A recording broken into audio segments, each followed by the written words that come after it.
প্রতি বছর কোরবানি ঈদ আসলেই একটা জিনিস খেয়াল করবেন। এক শ্রেণীর পাবলিক আছে, তারা দেখবেন এক ধরনের কান্নাকাটি শুরু করে দেয়, মানে আবেগ শুরু করে দেয়, আলগা আবেগ যেটারে বলে।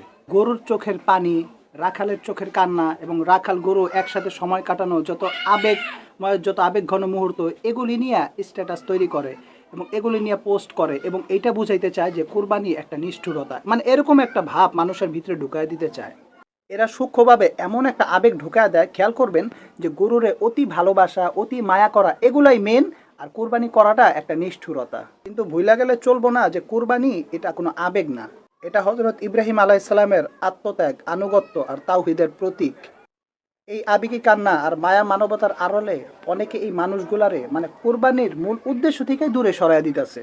তারা চায় আমরা যেন কোনো দ্বিধায় পড়া যাই এবং আল্লাহর হুকুম পালন করার সময় যেন আমাদের মনে মায়া তৈরি হয় এবং আমরা বাধাগ্রস্ত হই। কিন্তু ইমানদার কখনো এত সহজে দ্বিধাগ্রস্ত হয় না।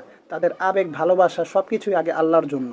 তাই কোরবানি নিয়ে এই সমস্ত আবেগ আর নাটকের ফাঁদে পড়বেন না ভাই। এগুলো হলো আল্লাহর হুকুম। এটা আপনাদের সবার আগে খেয়াল রাখতে হবে।